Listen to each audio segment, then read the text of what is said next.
আদম পয়গম্বর গরু দিয়ে হাল চাষ করে কৃষি জমিন চাষ করতেছে। গরু আদম নবীর ভাষা বুঝে, আদম নবীও গরুর ভাষা বুঝে। এক পর্যায়ে গরু হাল চাষ করতে যায়, একটু বেয়াদবি করলে আদম পয়গম্বর পিঠের মধ্যে লাঠি দিয়ে পিঠায় আর বলে, হে গাবি, আমাকে খেদমত করার জন্য আল্লাহ তোমার বানিয়েছে, উল্টা পাল্টা আচরণ করো কেন? সোজা পথে চলো, বাঁকা চলো কেন? লাঠির বাড়ি খায়া গাবির জবান খুলে গেলে গাবির ভাষাও তো আদম পয়গম্বর বুঝে। গাবি ডাক দিয়া কয়, হ্যাঁ বাবা আদম, আপনি আমাকে লাঠি দিয়ে পিটাইলেন কেন? ঝগড়া বেজে গেল। এক পর্যায়ে আদম পয়গম্বর ধমক দিলেন, হে গাবি, তুমি আমার সাথে ঝগড়া করো কেন? গাবিও ডাক দেয়া কয়, হ্যাঁ বাবা আদম, আমি যদি উল্টা পাল্টা চলে বাড়ি খাই, পিঠা খাই, মাইরি খাই, তাহলে আপনি জান্নাতের ভিতরে উল্টা পাল্টা করলেন কেন? শয়তানের ধোঁকায় পড়ে ফল খাইলেন কেন? সুবহানাল্লাহ কোন কথা কয় কেডায়? জোরে কন না, আরে ঘুমাইতেছেন নাকি? গরু ডাক দেয়া বলে, হ্যাঁ বাবা আদম, আপনি জান্নাতে ফল খাইলেন কেন? আল্লাহ তো বলেছেন, ওয়ালা তাকরাবা হাযিহিস শাজারা ফাতাকুনা মিনাজ জালিমিন। আপনি কেন ফল খাইলেন? আদম পয়গম্বরের সাথে গরু ঝগড়া করে। আল্লাহ রাব্বুল আলামিন জিব্রাইল আমিনকে পাঠায়। জিব্রাইল আমিন গাবিকে আবার ধমক দিয়া কয়, হে গাবি, তোমাকে আল্লাহ পাঠিয়েছেন আদম নবীর খেদমত করার জন্য, ঝগড়া করার জন্য পাঠায় নাই। আজকে থেকে কিয়ামত পর্যন্ত গরুর ভাষা মানুষ বুঝবে না, তোমার জবানটা আল্লাহ বন্ধ করে দিয়েছে। যেরকম সুবহানাল্লাহ। হযরত বাবা আদম আলাইহিস সালাতু ওয়াস সালাম, পৃথিবীর জমিনে কোনো মানুষ নাই ভাইয়ারা আমার, একা একা কোথায় যাবেন? নিজের মন মানসিকতা নিয়ে চিন্তা করলেন কোন দিকে যাওয়া যায়। যেই পাহাড়ে আদম পয়গম্বর আসমান থেকে, জান্নাত থেকে আল্লাহ পাঠিয়েছিলেন, ওই পাহাড়টার নাম হলো আদম পাহাড়। অনেক উঁচা পাহাড়। পৃথিবীর জমিনের বিভিন্ন দর্শনার্থী যারা সফরে ঘুরতে যায়, ওরা ওই আদম পাহাড়ে অনেক সময় ঘোরার জন্য যায় শ্রীলঙ্কায়। আদম পাহাড় থেকে নাইমা পুরা শ্রীলঙ্কায় ঘুরলেন। কোথাও কোনো বাড়িঘর দেখা যায় না, শুধু চতুর্দিকে সাগর আর সাগর দেখা যায়। আদম পয়গম্বর ইন্ডিয়ার দিকে তাকাইলেন, সেখানে পাহাড় দেখা যায়। যদিও 70 কিলোমিটার বা 120 কিলোমিটার অনেক এলাকায়। আদম পয়গম্বর নিজের মন দিয়া, নিজের মাথা খেলায় চিন্তা করলেন, ওই যে একটা এলাকা দেখা যায়, সেখানে আমার যাওয়া লাগবে। আদম পয়গম্বর চিন্তা করলেন, নৌকার ব্যবস্থা নাই, জাহাজের ব্যবস্থা নাই, আমি কিভাবে ইন্ডিয়ায় যাব অথবা ওই এলাকায় আমি যাব? আদম পয়গম্বর মাথা খেলাইলেন, বুদ্ধি দিয়া দিলেন, কারণ আল্লাহ রাব্বুল আলামিন কিয়ামত পর্যন্ত যা কিছু আবিষ্কার হবে সব কিছু আদম পয়গম্বরের নলেজে আল্লাহ ঢুকায়া দিছে। যেরকম সুবহানাল্লাহ। 350 বছর কান্নার পর আরাফার ময়দানে একটা পাহাড় আছে। আরাফার ময়দানের যে পাহাড়টা আছে ভাইরা আমার, অজানা অচেনা ভাবে সে আরাফার ময়দানের জাবালে রহমত পাহাড় আদম নবী উঠলেন। নিয়ত হলো পাহাড়ের উপরে উইঠা তালাশ করব, দেখি হাওয়াকে পাওয়া যায় কিনা। হাওয়া আলাইহিস সালাম চিন্তা করলেন, আমিও পাহাড়ে উঠে দেখি কাউকে খুঁজে পাওয়া যায় কিনা। মা হাওয়া, বাবা আদম আলাইহিস সালাম দুজন অচেনা ভাবে পাহাড়ের উপরে উঠলেন। এখন একটা পিলার দেওয়া আছে, পাকা পিলার দেওয়া আছে। ওই পিলারটা যেখানে আছে সেখানে বাবা আদম, মা হাওয়া দুজনের সাক্ষাৎ আল্লাহ ঘটায় দিছে। যেরকম সুবহানাল্লাহ। মা হাওয়া হযরত আদম দোষী হইলেন খায়া গন্ধম। আরাফাতে মুক্তি দুজন, আয় মদিনায় কে যাবি, আরব সাগর পাড়ি কে দিবি। শুন বলি দরিয়ার ঢেউ, আমার সালাম নিল না কেউ, আমার সালাম পৌঁছে দিও যথায় দিনের নবী, আরব সাগর পাড়ি কে দিবি। বাবা আদম আলাইহিস সালাতু ওয়াস সালাম, মা হাওয়া আলাইহিস সালাম একজন আরেকজনকে দেখেই জড়ায়া ধরলেন। আর আল্লাহর কাছে কান্দে, আল্লাহ 350 বছর পর্যন্ত কাঁদলাম, আজকে জাবালে রহমত পাহাড়ের উপরে দাঁড়ায় তোমাকে বলতে চাই, জান্নাতের ভিতরে আমার দেহের ভিতরে রূহ দেওয়ার পর জান্নাতের গেটে তোমার নামের পাশে একটা নাম দেখেছিলাম, মুহাম্মদ। আয় আল্লাহ, অবশ্যই মুহাম্মদ নামটা তোমার প্রিয় একটা নাম, ওই নামের উসিলায় আপনি আমাদেরকে মাফ করিয়া দেন। মহান আল্লাহ রাব্বুল আলামিন কুদরতি আওয়াজ দিয়া বলে, হে আদম, আমার হাবিবের খাতিরে মাফ চাও, যাও তোমাদেরকে মাফ করে দিলাম। এখানেই শেষ নয়, আমি আল্লাহ তোমাকে পৃথিবীর প্রথম নবী হিসাবে আমি আল্লাহ তোমার নাম আমি আল্লাহ ঘোষণা করে দিলাম। জোরকন সুবহানাল্লাহ। মহান আল্লাহ রাব্বুল আলামিন আরো জানায়া দিলেন, হে আদম, তুমি যেমন রব্বানা যালামনা বলে আমি আল্লাহর কাছে কাঁদছো, তোমার সন্তানেরাও যখন আদম সন্তানরাও যখন গুনাহ করে ফেলবে, আমাদের আমল নামায় গুনাহ আছে না নেই? তোমার সন্তানেরাও যখন আমি আল্লাহর বান্দা বান্দিরাও যখন গুনাহ করতে করতে সাদা দিলটাকে কালো বানায় ফেলবে, আমার বান্দা বান্দিরাও যখন আমি আল্লাহর কাছে মাফ চাইবে, আল্লাহ আমার মতো গুনাহগার আর কেউ নাই, আমাকে মাফ করে দাও। রব্বানা যালামনা আনফুসানা ওয়া ইল্লাম তাগফির লানা ওয়া তারহামনা লানাকুনান্না মিনাল খাসিরিন। হে আদম, এমন ভাবে দোয়া করে করে রব্বানা যালামনা বলে বলে আমার কোন বান্দা বান্দি যখন কানবে, আমি আল্লাহ ওয়াদা দিলাম, আমি আল্লাহ সঙ্গে সঙ্গে আমার বান্দা বান্দির জিন্দেগির সব গুনাহগুলো আমি আল্লাহ মাফ করে দেব। যাও ডুবে যদি পাপ দরিয়ায়, ক্ষমা করে দিবেন প্রভু দয়া বিলায়। দরগাহে কেন তার, দরগাহে কেন তার হাত পাতো না, হৃদয়ের জানালা খুলে দাও না, প্রভুর প্রেমে কেন সাড়া দাও না। অসীম ক্ষমতা যার সবার উপর,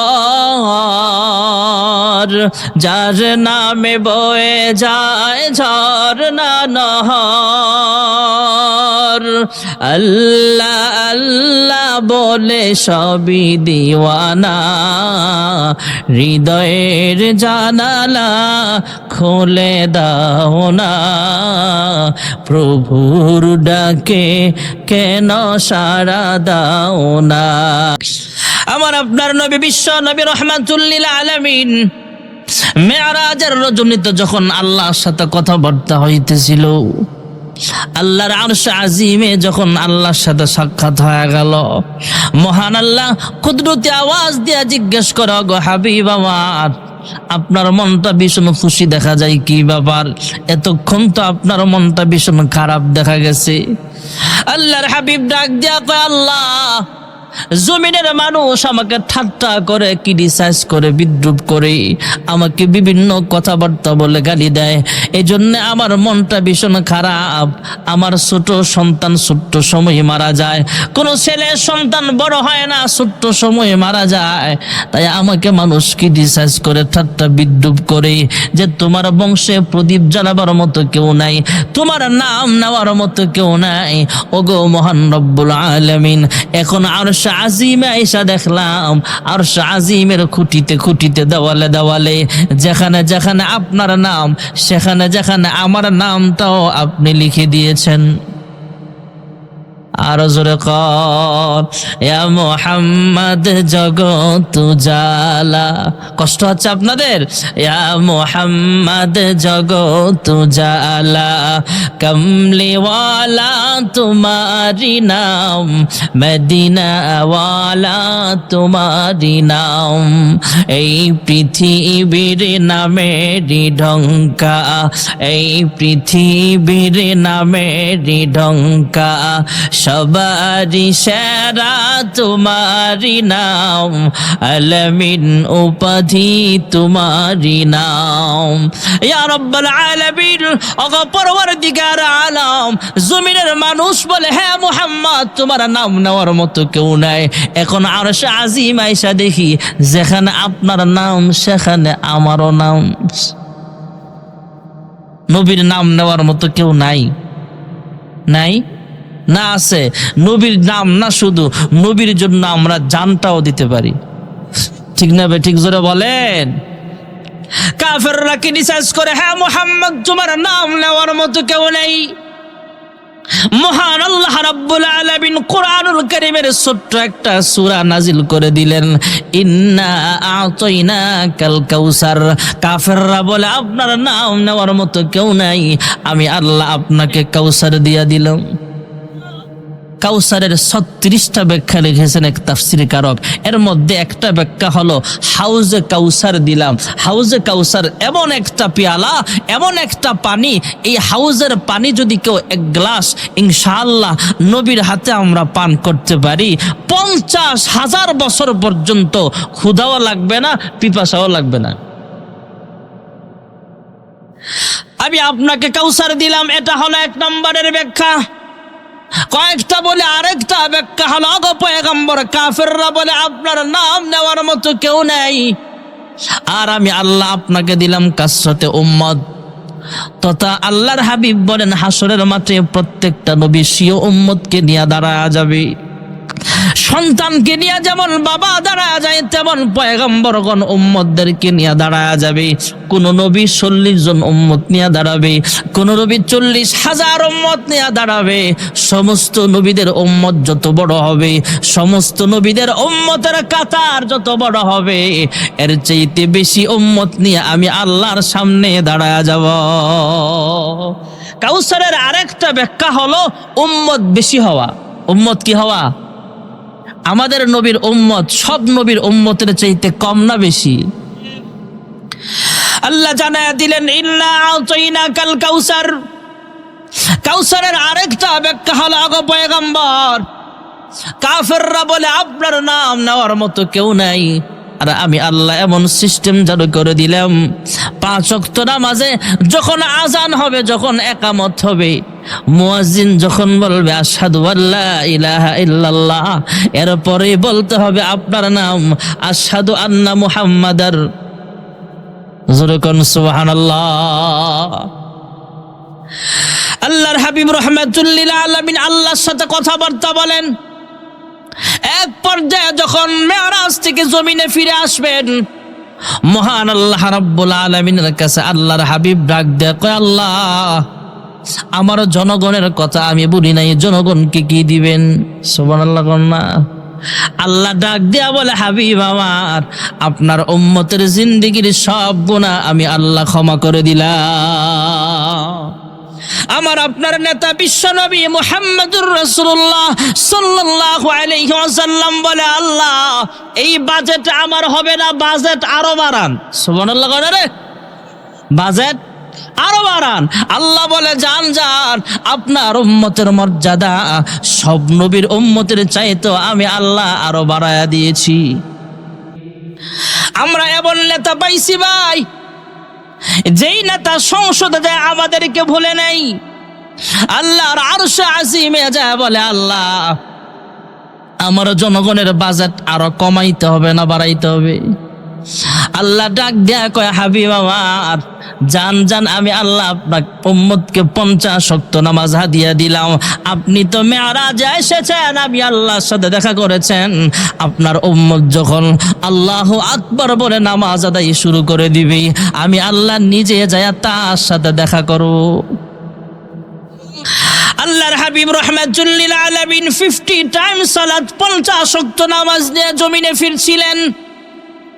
পথিমধ্যে আকাশ পথে মুসা নবীর সাথে দেখা হয়ে গেলে মুসা নবী ডাক দেয়া কয়, আল্লাহর হাবিব কি নিয়ে আসছেন আপনার উম্মতকে আল্লাহ কি হাদিয়া দিয়েছেন? আল্লাহর হাবিব বলেন, হ্যাঁ মুসা কালিমুল্লাহ, মহান আল্লাহ আমার উম্মতকে 50 ওয়াক্ত নামাজ হাদিয়া দিয়েছেন। আমার উম্মত নামাজে দাঁড়াইবে, আল্লাহ আইসা দেখাও করবে, কথাও বলবে। সুবহানাল্লাহ। হযরত মুসা পয়গম্বর ডাক দেয়া বলে, শেষ জামানার পয়গম্বর, আমি আমার উম্মত সম্পর্কে আমার আইডিয়া আছে, সেই আইডিয়া থেকে আপনাকে বলছি, আপনার উম্মতের পক্ষে 50 ওয়াক্ত নামাজ আদায় করা কষ্টকর হয়ে যাবে।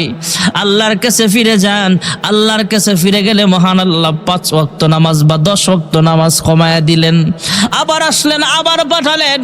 তাফসীরে ইবনে কাসিরের মুসান্নিফ রাহমাতুল্লাহ আলাইহি লিখেন, আল্লাহ তাআলা 45 ওয়াক্ত নামাজ কমায়া মাত্র 5 ওয়াক্ত রেখেছেন। জোরকন সুবহানাল্লাহ। মহান রব্বুল আলামিন এবার কুদরতে আওয়াজ দিয়া জানায়া দিলেন, আগো হাবিব আমার, আমি আল্লাহ প্রথম ঘোষণা করেছিলাম 50 ওয়াক্ত নামাজ। আমি আল্লাহর ঘোষণা বৃথা যেতে পারে না। ওগো হাবিব আমার, আপনার কোন উম্মত যদি দৈনিক 5 ওয়াক্ত নামাজ সময় মতো আদায় করে, 5 ওয়াক্তের বিনিময়ে শুধু 5 ওয়াক্ত নয়, বরং আমি আল্লাহ 50 ওয়াক্ত নামাজের সব জমা করে দিব।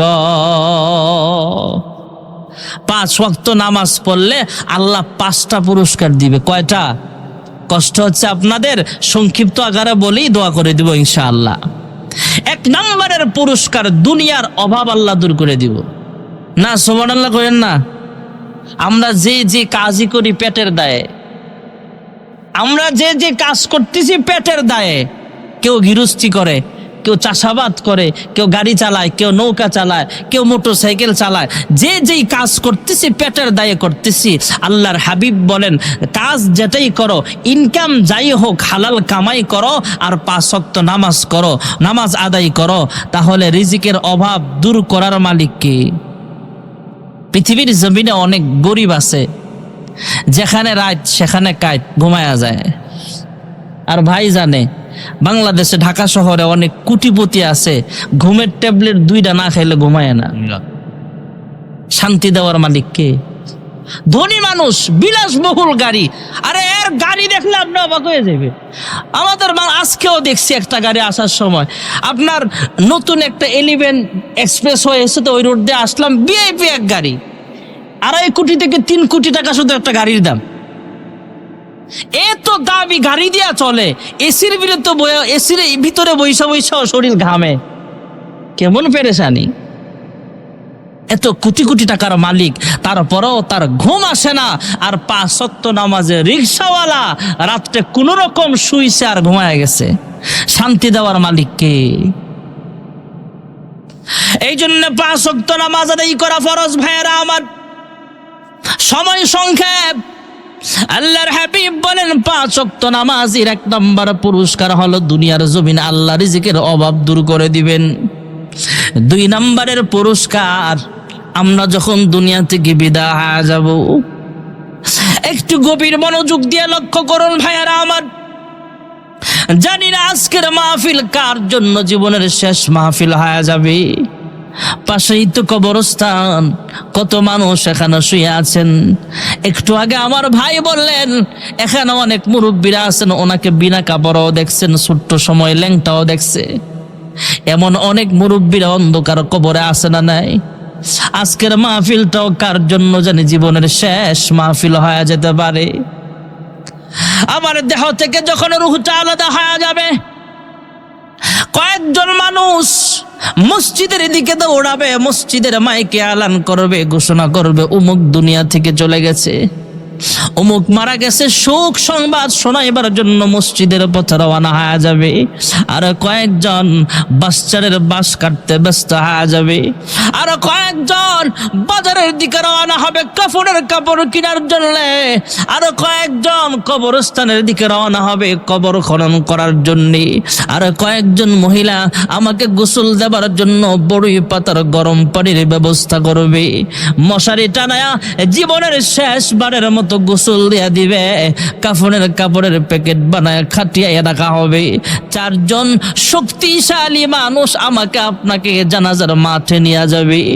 জানাজার মাঠে জানাজা কমপ্লিট করার পর চারজন শক্তিশালী লম্বা মানুষ আপনার আমার খাট বহন করে কবরস্থানের পথে রওনা হয়ে যাবে।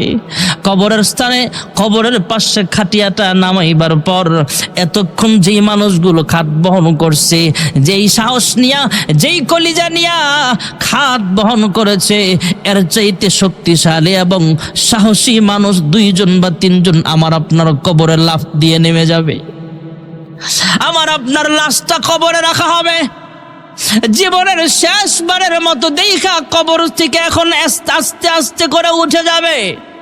1 জন 2 জন 3 জন যখন উঠে যাবে, তখন কবরের বাসিন্দা চিন্তা করবে, এতক্ষণ তো ভেবেছিলাম তোমরা আমার সাথে যাইবা, এখন তো সবাই উঠে গেলা, আমার বুঝতে আর বাকি নাই।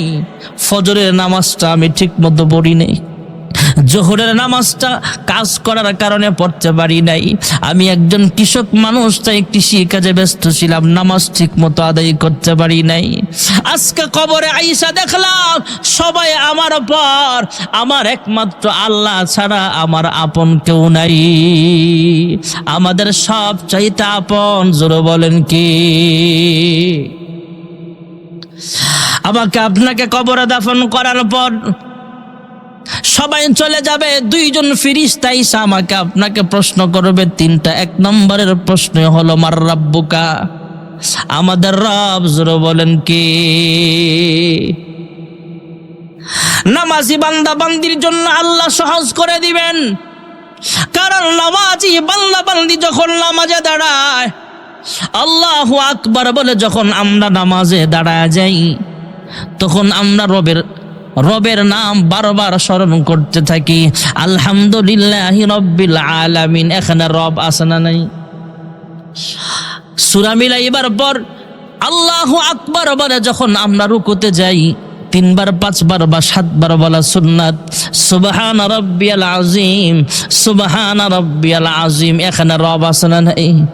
সামি আল্লাহু লিমান হামিদা, রব্বানা লাকাল হামদ। এখানে রব আসেনি? আল্লাহু আকবার বলে সাজদায় গেলাম, সুবহান রাব্বিয়াল আলা 3 বার 5 বার বা 7 বার বলা সুন্নাত। এখানে রবের জিকির আছে না নাই?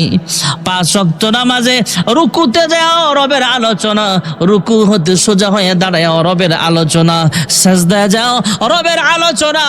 আল্লাহর হাবিব রাহমাতুল লিল আলামিন বলেন, উম্মত যে ব্যক্তি 5 ওয়াক্ত নামাজ রীতিমতো আদায় করবে, 2 নম্বরের পুরস্কার হলো কবরে যখন ফেরেশতারা প্রশ্ন করবে বার রাব্বুকা ওয়া মা দীনুকা ওয়া মান হাযার রাজুলু আল্লাযী বুইসা ফীকুম, ওই ফেরেশতাদের প্রশ্নের জবাবগুলো আল্লাহ সহজ করে দিবে। যখন সুবহানাল্লাহ।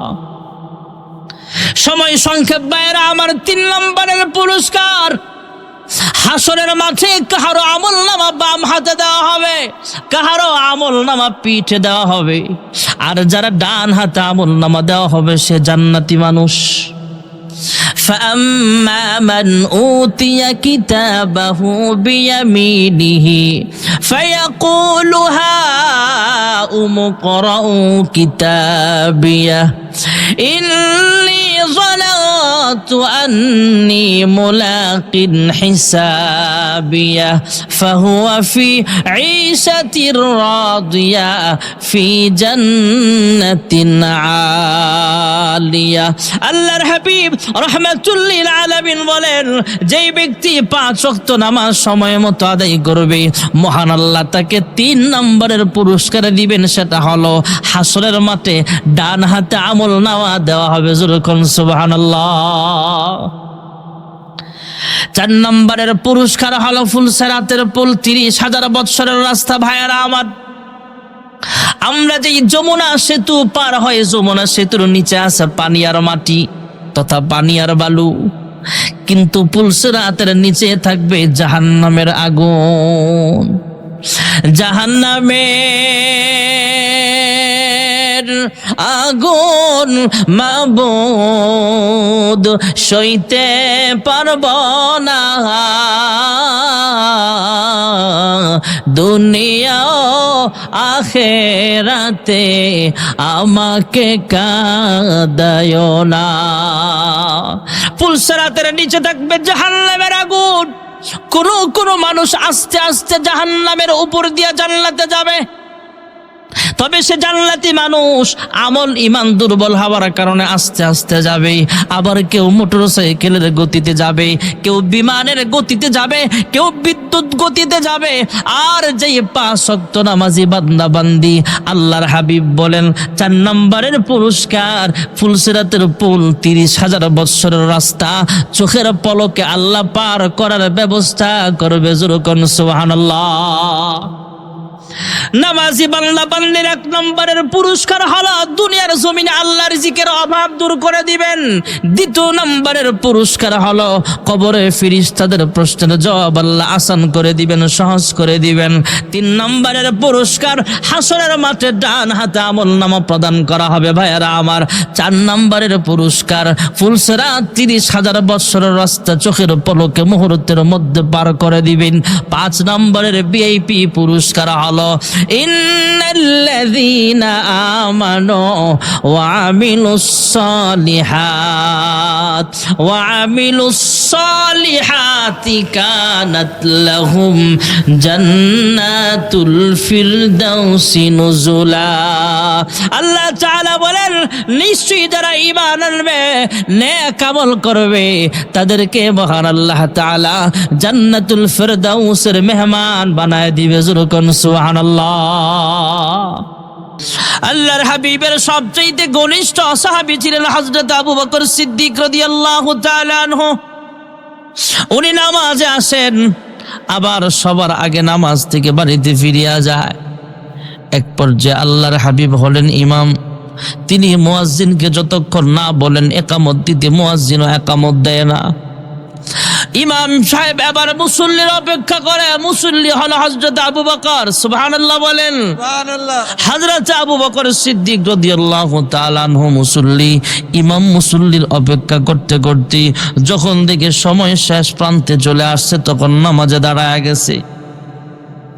এখনো মুসল্লিটা মসজিদে আসে নাই, নাম হলো আবু বকর। সুবহানাল্লাহ বলেন। সুবহানাল্লাহ।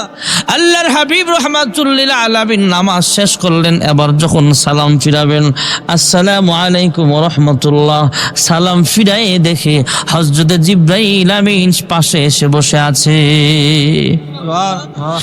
আল্লাহর হাবিব এবার দ্বিতীয়বার বাম দিকে সালাম ফিরালেন। জলদি সালাম ফিরায় জিবরাইলকে জিজ্ঞেস করে, হ্যাঁ ভাই জিবরাইল, আমি তো বাম দিকে অবশ্যই সালাম ফিরাবো, তবে আমি ডান দিকে সালাম ফিরাই দেখি আপনি বসা আছেন, কি হয়েছে আপনার? আমি বাম দিকে সালাম ফিরাইলাম, কি হয়েছে? বাম দিকে বসলেই তো পারতেন, এখানে বসে আছেন কেন? কি হয়েছে? কি গন্ডগোল? কি সমস্যা হয়েছে? জিবরাইল আমিন ডাক দিয়া কয়, ইয়া রাসূলুল্লাহ, ইয়া হাবিবাল্লাহ, অনেক সমস্যা। কয় কি হয়েছে? কয় আপনার দ্বারা আল্লাহ এমন কাজ আশা করে নাই। কয় কি এমন ভুল করলাম যেই ভুলটা আল্লাহর কাছে ধরা খাইলো? কি হয়েছে বলো? জিবরাইল ডাক দিয়া কয়, ইয়া রাসূলুল্লাহ, ইয়া হাবিবাল্লাহ, আপনি একজন মুসল্লি আছে আপনার, তার নাম হলো আবু বকর। আবু বকর সিদ্দিক মসজিদে আসার আগ পর্যন্ত আপনি কেন নামাজ পড়াইলেন? আল্লাহ তাআলা এই জন্য আসমান থেকে আমাকে পাঠিয়েছে। কেমন নামাজি মুসল্লি একজন মসজিদে নাই, আল্লাহ জিবরাইলকে পাঠায় দিয়েছে। সুবহানাল্লাহ, জোরে কর না। সুবহানাল্লাহ। হযরত আবু বকর সিদ্দিক হলেন এমন নামাজি ভাইয়ারা আমার, আমরাও তো নামাজি। আল্লাহ জিবরাইলকে বলেন, এ জিবরাইল যাও। জিবরাইল আল্লাহর কাছে অনুমতি নিয়ে জমিনে আসলেন। ডাক দেয়া কয়, আল্লাহ, জমিনের মানুষের মেন পাওয়ার আমি দেখবার যাই। কয় যাও। কয় কার কাছে যাও? কয় দেখবা সবার আগে যিনি মসজিদে যায় আর সবার পরে যিনি বের হয়, এমন একজন মুসল্লির কাছে তুমি যায় জিজ্ঞেস করবা। সবার আগে যিনি ঢুকছেন, সবার পরে যিনি বের হয়েছেন, এমন একজন মুরব্বীকে সালাম দিয়া মুসাফা করে আবার জিবরাইল জিজ্ঞেস করেন। কারণ জিবরাইল তো একটা মানুষের আকৃতি ধারণ করে সামনে আইসা বলে, হ্যাঁ ভাই মুসল্লি, সালাম দিলেন, আপনার নাম কি? কয় আমার নাম হলো আবু বকর। সুবহানাল্লাহ। সুবহানাল্লাহ। কয় আবু বকর, এই মুহূর্তে জিব্রাইল আমিন কোথায় আছেন? জান্নাতে আছেন না আল্লাহর কাছে আছে, না সিদরাতুল মুনতাহায় আছে, না জমিনে আছে? জমিনে থাকলে কোথায় আছে বলেন? মানুষের ম্যান পাওয়ার কত? আমাদের গুগল ম্যাপে যদি আপনি একটা নাম লিখেন আমেরিকা, তাহলে গুগল ম্যাপ যদি নেটওয়ার্ক ভালো স্পিড হয়, তারপরও আমেরিকার পিকচার আপনার সামনে দেখাইতে একটু সময় লাগবে। আপনি যদি গুগল ম্যাপে সার্চ করেন, আপনি যদি হিলটন টাওয়ার সেখানে যেতে চান, তাহলে আপনাকে সেখানে গুগল ম্যাপ নিয়ে যাবে। আপনি যদি বলেন আমি মক্কা টাওয়ারে যাব, সেখানে নিয়ে যাবে। বাইতুল্লাহ দেখবো, দেখতে পারবেন। মদিনা দেখবো, দেখতে পারবেন, তবে টাইম লাগবে। হযরতে জিব্রাইল আমিন মানুষের সৌরত ধরে দাঁড়ায়া বলে, এ ভাই আবু বকর, এই মুহূর্তে জিব্রাইল আমিন কোথায় আছেন? আবু বকর সিদ্দিক একটু সময় নিলেন, চোখ বন্ধ করলেন, চোখটা খুললা ডাক দেয়া কয়, হ্যাঁ ভাই প্রতীক শোনেন, আমি আসমানে ঘুরে ঘুরে দেখলাম কোথাও জিব্রাইল নাই। সুবহানাল্লাহ, সুবহানাল্লাহ। আমি সিদরাতুল মুনতাহায় গেলাম, সেখানেও জিব্রাইল নাই। আল্লাহর আরশ আজিম পর্যন্ত ঘুরে আসলাম, সেখানেও জিব্রাইল আমিন নাই। আমি জান্নাতে ঢুকলাম, সেখানেও জিব্রাইল নাই। জাহান্নামের আশপাশে ঘুরে দেখলাম, সেখানেও জিব্রাইল নাই। 7 তবক জমিন, 7 তবক আসমান, প্রত্যেকটা জমিন, প্রত্যেকটা আকাশ তন্ন তন্ন করে খুঁজলাম, জিব্রাইল কোথাও নাই। আমার বিশ্বাস আপনি হলেন জিব্রাইল। যুরকন সুবহানাল্লাহ। তাহলে মানুষের মেন পাওয়ার আল্লাহ কত দিয়েছেন? যুরকন সুবহানাল্লাহ। আল্লাহর হাবিব রাহমাতুল লিল আলামিনের কাছে জিব্রাইলের আগমন। আগো আল্লাহর হাবিব, আপনার মুসল্লি আবু বকর এখনো মসজিদে আসে নাই, আপনি আগে থেকেই কেন এইভাবে নামাজ আদায় করে নিলেন? আল্লাহর হাবিব জবাব দিয়ে, ওহে জিব্রাইল, আমি বুঝতে পারি নাই, আমি অনেকক্ষণ পর্যন্ত অপেক্ষা করছিলাম। মুসল্লিরাও পিছনের দিক তাকাইছে, আমিও তাকাইছি। অনেকক্ষণ অপেক্ষা করার পর আমরা নামাজে দাঁড়ায় গেছি। জিব্রাইল কি হয়েছে বলো? জিব্রাইল আমিনের গায়ে দেখলেন একটা জামা। সুবহানাল্লাহ, সুবহানাল্লাহ। আল্লাহর হাবিব তাকায় দেখলেন জিব্রাইল আমিন খেজুর পাতা দিয়ে একটা পোশাক বানায়া, খেজুর কাটা দিয়া শিলা খেজুর পাতা পোশাক পরে জিব্রাইল আমিনের আগমন। সুবহানাল্লাহ, সুবহানাল্লাহ। আল্লাহর হাবিব জানতে চায়, হ্যাঁ জিব্রাইল, বুঝলাম আবু বকর নামাজে আসে নাই, তাই বুঝে আপনি আমার কাছে কৈফিয়ত চাইছেন? কয়, হ্যাঁ আল্লাহ পাঠিয়েছেন। বুঝলাম এটা, তবে আপনার গায়ে অন্য দিনের মতো পোশাক নাই, খেজুর পাতার পোশাক দেখা যায়, কি হয়েছে আপনার? জিব্রাইল আমিন কয়, ইয়া রাসূলুল্লাহ, ইয়া হাবিবাল্লাহ, আমাকে আর জিজ্ঞেস করতে হবে না, একটু পরে টের পাইবেন। দেখেন আবু বকর আসতেছে। আল্লাহর হাবিব মসজিদ থেকে গেটে বের হয়ে দেখেন আবু বকরের আগমন। সুবহানাল্লাহ, সুবহানাল্লাহ। মুসল্লি হলেন আবু বকর সিদ্দিক রাদিয়াল্লাহু তাআলা আনহু। আবু বকর সিদ্দিককে আল্লাহর হাবিব তাকায় দেখলেন, জিব্রাইলের শরীরে যেমন খেজুর পাতার পোশাক ছিল, হযরত আবু বকর সিদ্দিক রাদিয়াল্লাহু তাআলা আনহুর গায়ে জিব্রাইলের শরীরে যেমন পোশাক, সেম আরেকটা পোশাক আবু বকর সিদ্দিকের গায়ে জড়ায়া আছে। যুরকন সুবহানাল্লাহ। আল্লাহর হাবিব জানতে চায়, হ্যাঁ আবু বকর, নামাজে আসছে তোমার দেরি হলো কেন? একটা প্রশ্ন। আরেকটা প্রশ্ন হলো, হ্যাঁ আবু বকর, আজকে জিব্রাইল আমিন যে পোশাক পরে আছেন, খেজুর পাতার পোশাক, তোমার শরীরেও সেম কোয়ালিটির আরেকটা পোশাক দেখা যায়, খেজুর পাতার পোশাক, কি হয়েছে তোমার? হ্যাঁ আবু বকর, এমন পোশাক তুমিও পরছো, জিব্রাইলও পরছে, কি হয়েছে? আবু বকর সিদ্দিক বলে, ইয়া রাসূলুল্লাহ, ইয়া হাবিবাল্লাহ, প্রশ্ন করেছেন দুইটা, আমি একটা জবাব দিলেই দুইটার জবাব চলে আসবে। আবু বকর বলে, ইয়া রাসূলুল্লাহ, ইয়া হাবিবাল্লাহ, ওগো আল্লাহর হাবিব, আমরা ইসলামের জন্য ব্যয় করতে করতে একদম অসহায় হয়ে গেছি। আমাদের টাকা নাই, পয়সা নাই, সবগুলো ইসলামের জন্য ব্যয় করে নিলাম। আল্লাহর হাবিব যখন যুদ্ধে যাবেন, সাহাবায়ে কেরামদের বলেন, তোমাদের যার যা আছে সব কিছু নিয়ে আসো। আবু বকর সিদ্দিক ঘরে গেলেন, পাতিলা হাড়ি পাতিল যা ছিল সব নিলেন সাথে। এক সময় হঠাৎ করে বের হওয়ার সময় তাকায় দেখে একটা ছোট্ট পাতিলা দেখা যায়। বিবিরে জিজ্ঞেস করলেন, বিবিরে ওই পাতিলার ভিতরে কি? কয় এই পাতিলার ভিতরে সুই আর একটা সুতা আছে। সুবহানাল্লাহ। আবু বকর বলে, হ্যাঁ বিবি, আল্লাহর হাবিব বলেছেন ঘরের সব নিয়ে যাইতে। সুই আর সুতাটা যদি রাইখা যায় তাহলেই তো আর সব কিছু নেওয়া হলো না, এইগুলোও নিয়ে চলবো। সব কিছু নিয়ে আল্লাহর হাবিবের কাছে গেলে আল্লাহর হাবিব জিজ্ঞেস করে, আবু বকর কি আনছেন আপনি? কয়েক ঘরের সব নিয়ে আসছি। ঘরে কি রেখে আসছেন? কয়েক ঘরের ভিতরে আল্লাহ এবং তার রাসূলকে রেখে আসছি। যখন সুবহানাল্লাহ। হযরত আবু বকর জবাব দেয়, ইয়া রাসূলুল্লাহ, ইয়া হাবিবাল্লাহ, আমার ঘরের ভিতরে দুইটা পোশাক নাই, মাত্র একটা পোশাক। আমি ওযু করলাম, ঘুম থেকে জাগ্রত হয়ে ওযু করে ফজরের নামাজের উপর রওনা হয়ে যাব। আমার বিবু একটা পোশাক পরে নামাজ পড়ি, এখন আরেকটা পোশাক দেখলাম ছিঁড়া দেখা যায়। ওই ছিঁড়া পোশাক পরলে আমার লজ্জাস্থান ঢাকা হবে না, তাই আমি খেজুর কাটা দিয়া, খেজুর পাতা দিয়া পেঁচায়া পেঁচায়া ওই পোশাকের ছিদ্রগুলো ফিল আপ করলাম। ওই পোশাকটাকে সুন্দর করে খেজুর পাতা দিয়া সাজায়া খেজুর পাতার পোশাক পরে আমি মসজিদে নববীতে আসলাম। এই পোশাকটা বানাইতে একটু সময় লেগেছিল, তাই আমার দেরি হয়েছে এই পোশাকটা পরে। কারণ ইয়া রাসূলুল্লাহ, হাবিবাল্লাহ, আমি কিন্তু দেরিতে মসজিদে আসার মানুষ না, এই কারণে আমার দেরি হয়েছে, আপনি আমাকে মাফ করে দেন। সুবহানাল্লাহ। কেমন নামাজে ছিলেন আবু বকর?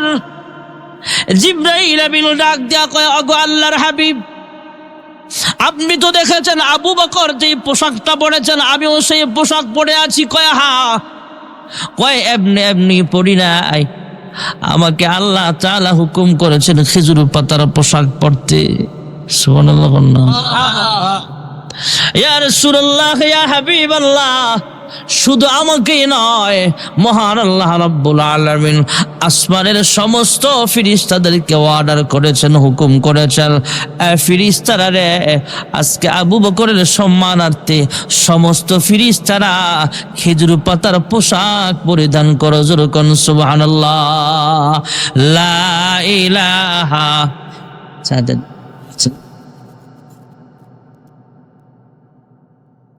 লা ইলাহা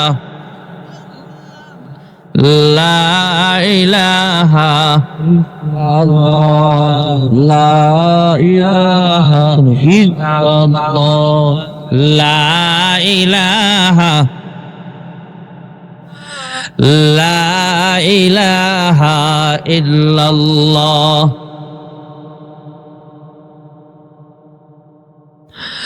লা ইলাহা ইল্লাল্লাহ মুহাম্মাদুর রাসূলুল্লাহ সাল্লাল্লাহু আলাইহি ওয়াসাল্লাম। তাহলে নামাজ পড়লে লস না লাভ। নামাজি বান্দা বান্দির অনেক পাওয়ার হবে ভাইয়েরা আমার আপনার নবী, বিশ্ব নবী রাহমাতুল লিল আলামিন বলেন, ফজরের ওয়াক্তে সাহাবায়ে কেরামদেরকে একদিন শোনাইতেছে, ও সাহাবীরা, রাতের কিছু অংশে জিবরাইল আমিনের আগমন ঘটে গেছে। আমাকে জিবরাইল আমিন ঘুম থেকে জাগাইলেন, সিনা চাক করানো হলো, তারপরে আমাকে বাইতুল মুকাদ্দাস পর্যন্ত নিয়ে যাওয়া হলো। সেখানে যায় দেখি আদম থেকে ঈসা রূহুল্লাহ পর্যন্ত সমস্ত নবীরা অপেক্ষায় আছেন, কিন্তু সামনের ইমামতির জায়গাটা এখনো খালি পড়ে আছে। সুবহানাল্লাহ। হযরত জিবরাইল আমিন আল্লাহর হাবিবের কানে কানে শোনায় দেয়, ওগো আল্লাহর হাবিব, আদম থেকে ঈসা রূহুল্লাহ আলাইহিমুস সালাম পর্যন্ত লক্ষ লক্ষ নবী রাসূল পয়গম্বর আলাইহিমুস সালামগণকে মহান আল্লাহ তাআলা বাইতুল মুকাদ্দাসে একত্রিত করেছেন আপনার ইমামতিতে 2 রাকাত নামাজ আদায় করার জন্য। ভাইরা আমার, বন্ধুরা আমার, আল্লাহর হাবিব বলেন, তারপরে আমাকে প্রথম আসমানে নিয়ে যাওয়া হলো। দ্বিতীয় আসমানে নিয়ে যাওয়া হলো। এমন করে 7 আসমান পার করে সিদরাতুল মুনতাহা পর্যন্ত নিয়ে যাওয়া হলো। ইনদা সিদরাতিল মুনতাহা ইনদাহা জান্নাতুল মাআওয়া। সিদরাতুল মুনতাহা পর্যন্ত নিয়ে যাওয়া হলো। এরপরে আল্লাহর আরশ আজিমে আমি চলে গেলাম। আল্লাহর আরশ আজিমে গেলাম। সেখান থেকে ফিরে আসার সময় আল্লাহর হাবিবের মনটা ভীষণ খারাপ। আল্লাহ তাআলা জিজ্ঞেস করে, ওগো হাবিব আমার মনটা ভীষণ খারাপ কেন? আল্লাহর হাবিব বলেন, ওগো আল্লাহ তাআলা আপনি হলেন অন্তর্যামী খোদা, তারপরও জিজ্ঞেস করছেন, বলায়া দিলেন, ওগো আল্লাহ আমি তো মেরাজ করলাম, আমার উম্মতের কি হালাত হবে? আমার জনগণের কথা মনে পড়ে গেছে, তাই বুঝি আমার মন খারাপ। সুবহানাল্লাহ। সুবহানাল্লাহ। আল্লাহ তাআলা বলেন, আপনার জনগণ নিয়ে চিন্তা করবেন না, আপনার উম্মত দিয়া পেরেশান হবেন না, আপনার উম্মতের জিন্দেগির সব গুনাহ আমি আল্লাহ মাফ করে দিলাম। আল্লাহর হাবিব এমন নেতা, যেই নেতা ডাক দিয়া কয়, আল্লাহ এই বাজেটটা হবে না, বাজেটটা আরো বাড়াতে হবে। আল্লাহ বলেন, দিলাম বাড়ায়া। কতটুকু বাড়াইলেন? আপনার উম্মতের গুনাহ মাফ কইরা দিয়া আপনার উম্মতের মর্যাদা সমস্ত নবীর উম্মতের চাইতেও আমি আল্লাহ আরো বাড়ায়া দিলাম। আমার আপনার নেতা ডাক দিয়া কয়, আল্লাহ এই বাজেটে আমার হবে না। সুবহানাল্লাহ বল না। আর আমগো নেতারা সংসদে গিয়ে কয়, মাননীয় স্পিকার প্রধানমন্ত্রীরা জানাইবার চাই, আমার নির্বাচনী এলাকায় একজন গরিবও নাই। খবর নিয়ে দেখা গেছে যে বক্তব্য দিছে ওনার চাচায় ভিক্ষা করে ভাত খায়। ক্ষমতা পাবার আগে মনটা ভালো থাকে, পথে ঘাটে পায়ে যাকে সালামটা দেয় আগে। ক্ষমতা পেলে পরে ক্ষমতার এই জোরে এই জনতাকে সে আর চেনে না, যে কথা না বলে আমি থাকতে পারি না। ঠিক না বেঠি? এমন ধোঁকাবাজ নেতা নয়। একজন নেতা পাইলাম, যেই নেতার নাম হলো মুহাম্মদুর রাসূলুল্লাহ সাল্লাল্লাহু আলাইহি ওয়াসাল্লাম। আল্লাহর হাবিবের জীবনে জিন্দেগিতে একটা মিথ্যা কথা বলে নাই। সুবহানাল্লাহ। ভাইরা আমার, বন্ধুরা আমার, নেতা ডাক দিয়া কয়, আল্লাহ এই বাজেটে আমার হবে না, দিলাম বাড়ায়া। বাজেট কতটুকু বাড়াইলেন? কয়, আমি আপনার উম্মতকে 50 ওয়াক্ত নামাজ হাদিয়া দিলাম।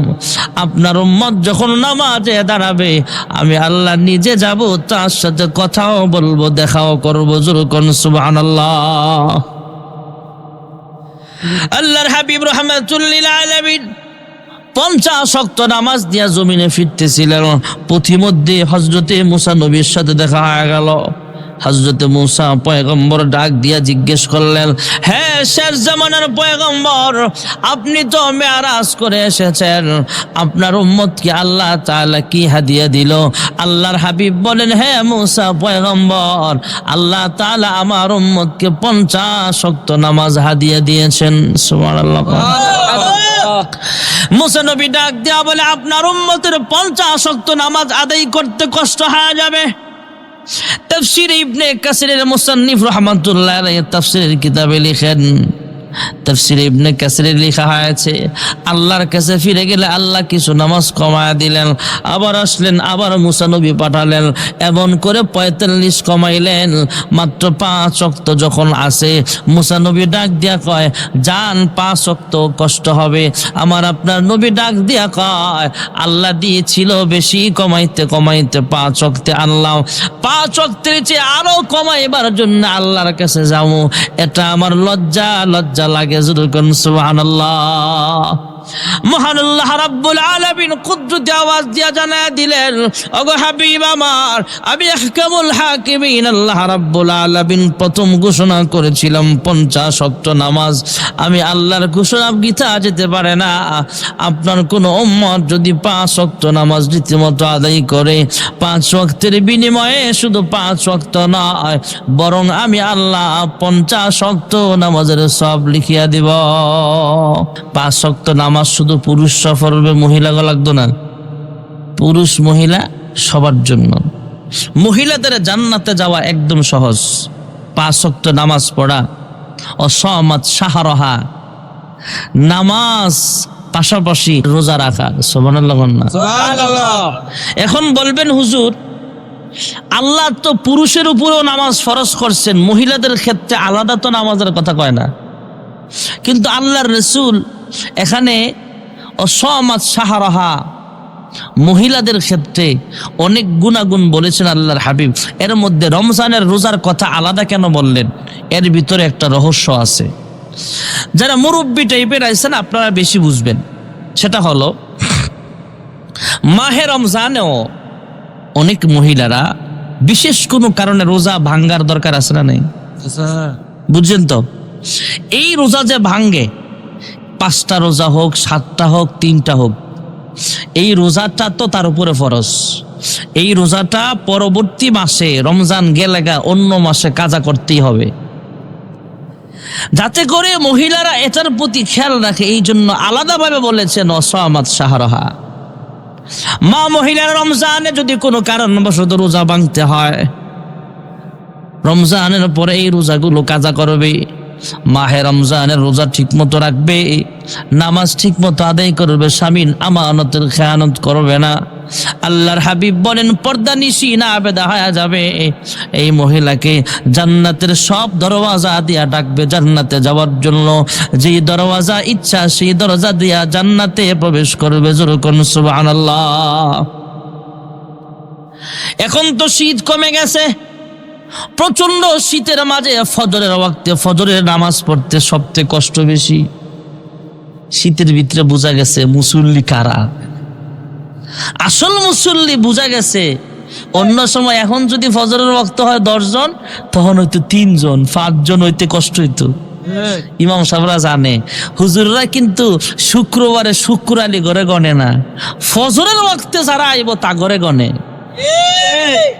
ফজরের ওয়াক্তে যারা মুসল্লিরা ইমাম সাহেব পায়, ঘরে পাইলে খুশি। 5 জনের জায়গায় যদি 2 জন মুসল্লি বাড়ে, ইমাম সাহেব খুশি হয়, আল্লাহ খুশি হয়। ফজরের ওয়াক্তে শীতের রাতে কষ্ট করে বাইতুল নূর জামে মসজিদে আমরা যায় নামাজ পড়লাম। মহল্লার সর্বশেষ বাড়িটা যেখানে আছে, সেই বাড়ি থেকে একটা পুরুষ মানুষ ফজরের ওয়াক্তে নামাজ পড়ার জন্য মসজিদে আসছে। কষ্ট হয় কি হয় না? শীতের দিন, কনকনে শীত, এমনি তো ঠান্ডা পানি, আবার বাহিরে বরফের মতো ঠান্ডা। এই শীতের ভিতরে আল্লাহর কোন বান্দা যখন মসজিদে আসবে নামাজ আদায় করতে, এত কষ্ট করে মসজিদে আইসা নামাজ পড়লে যেই সওয়াব পাবে, ঘরের কোনায় একা একা মা মহিলারা নামাজ পড়বে, পুরুষ মানুষ কষ্ট কইরা যেই সওয়াব, মহিলা ঘরের কোনায় একা একা নামাজ পড়লে সম পরিমাণের সব লিখা হয়ে যাবে।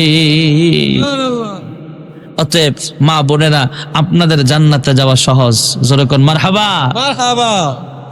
অতএব আজকে আমি যে কথাগুলো বললাম, এর ভিতরে মেইন কথা হলো, আমরা যদি 5 ওয়াক্ত নামাজ ঠিক মতো পড়ি, মিথ্যা কথা না কই, ধোকাবাজি না করি, আমাদের কৃষিকাজটাও আবাদত, রিক্সা চালানোটাও আবাদত, ইউনিয়নের চেয়ারম্যানই করাটাও আবাদত, মেম্বারি করাটাও আবাদত, আমরা যে দোকানদারি করি হালালভাবে সেটাও আবাদত। সুবহানাল্লাহ কন্যা।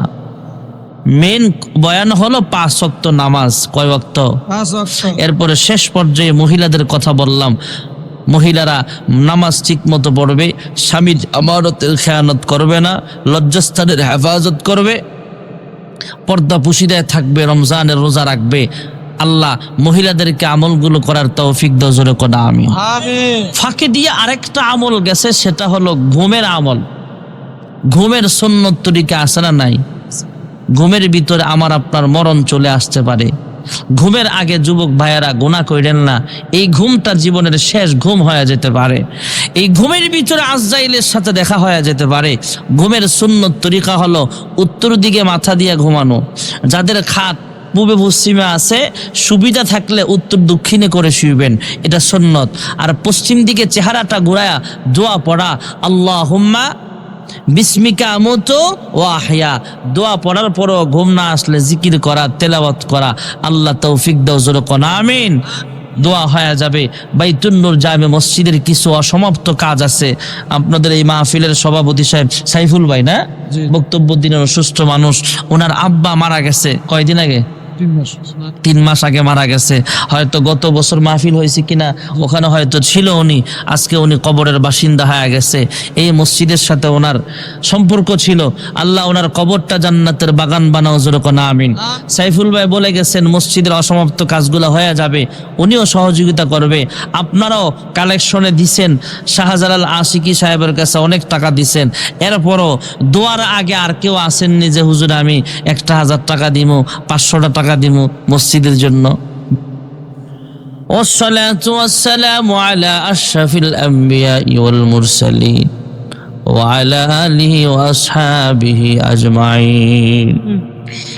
ربنا ظلمنا أنفسنا وإن لم تغفر لنا وترحمنا لنكونن من الخاسرين. يا رب العالمين يا أكرم الأكرمين. অগমালিক গভীর রজনীতে আমি গুনাহগার, তোমার কতগুলো আশিকিন শাকিরিন বান্দা বান্দি নিয়ে তোমার শাহী দরবারে হাত উঠাইলাম।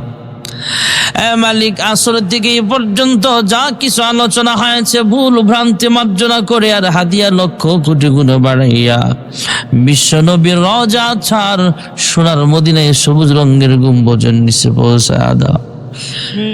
মালিক, তাকে ওসিলা করে বাবা আদম আলাইহিস সালাম থেকে দোয়া পর্যন্ত যত মুমিন মুমিনাত অন্ধকার কবরে শায়িত আছে প্রত্যেকের কবরের হাদিয়াগুলো পৌঁছায়া দাও।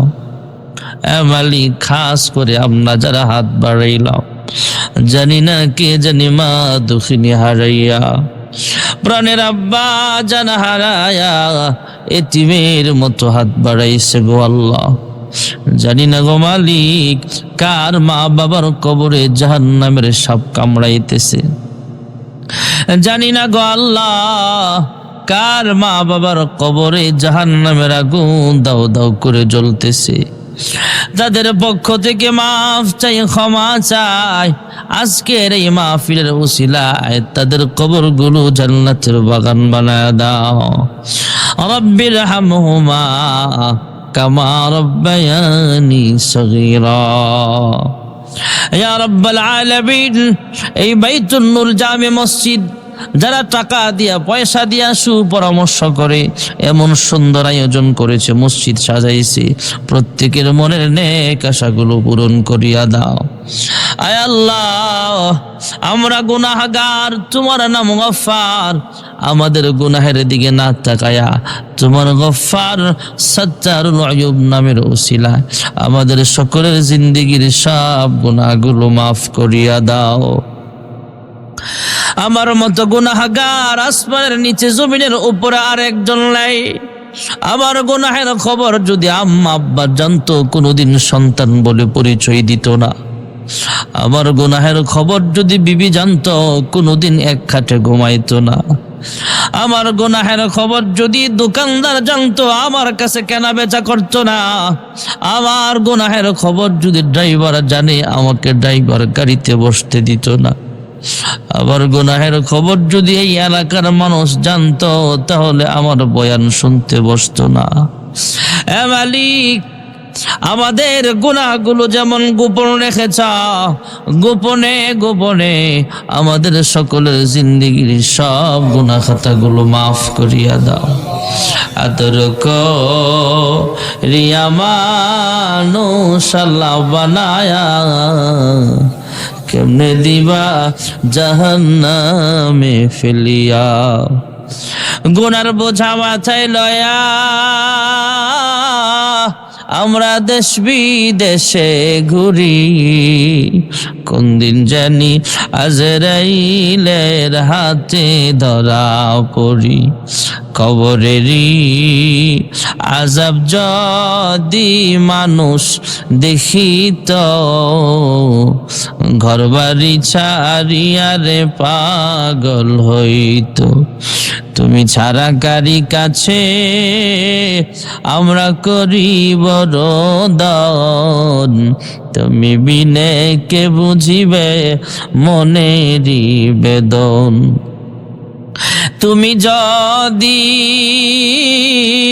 মাফ না করো আল্লাহ বান্দারে, বলো তোমার বান্দা যাবে কার কাছে। ইয়া রাব্বাল আলামিন, আমাদের গুনাহের দিকে তাকায়ও না। আমরা গুনাহ করতে করতে সাদা দিলটাকে কালো বানায় ফেলেছি। আয় আল্লাহ, আমাদের আর কোনো যাওয়ার জায়গা নাই। দুনিয়ার ভিক্ষুক এক দরজা থেকে তারা দিলে অন্য দরজায় যায়। তুমি একমাত্র তোমার দরজার ভিখারি গো আমরা। তুমি ছাড়া আমাদের মাফ করে নেওয়ালা আর কেউ নাই। আমাদের সকলকে তুমি মাফ করে দাও। আমাদের সকলকে 5 ওয়াক্ত নামাজি বানায় দাও। রমজান পর্যন্ত হায়াত লম্বা করে দাও। আল্লাহুম্মা বারিক লানা ফি রজব ওয়া শাবান ওয়া বাল্লিগনা রমাদান। অনেক মা বোনেরাও হাত বাড়িয়েছে। মা বোনদেরকে পর্দানিশী না বেদা জাহেদা সালেহা বানায় দাও। আমাদের প্রত্যেককে সুন্নতি দাড়িওয়ালা বানায় দাও। আমাদের পুরুষ মহিলা সবাইকে 5 ওয়াক্ত নামাজি বানায় দাও। আয় আল্লাহ, আমরা যারা হাত বাড়াইলাম, অনেক ছেলে মেয়ে বিবাহের উপযুক্ত আছে, নেককার পাত্র পাত্রের ব্যবস্থা করিয়া দাও। অনেকের বিবাহ হয়েছে কিন্তু সন্তানাদি হয় না। আয় আল্লাহ, তুমি সন্তান দেওয়ার মালিক, নেক সন্তানের বাবা মা হিসেবে তুমি কবুল করিয়া নাও। অনেকে অসুস্থ, শিফা দান করো। যারা অভাবে আছে অভাবগুলো দূর করে দাও। প্রত্যেকের মনের নেক আশাগুলো পূরণ করিয়া দাও। সুবহানা রাব্বিকা রাব্বিল ইজ্জাতি আম্মা ইয়াসিফুন ওয়া সালামুন আলাল মুরসালিন ওয়ালহামদুলিল্লাহি রাব্বিল আলামিন। ওয়ারহামনা মাআহুম বিরহমাতিকা ইয়া আরহামার রাহিমিন। আসসালামু আলাইকুম।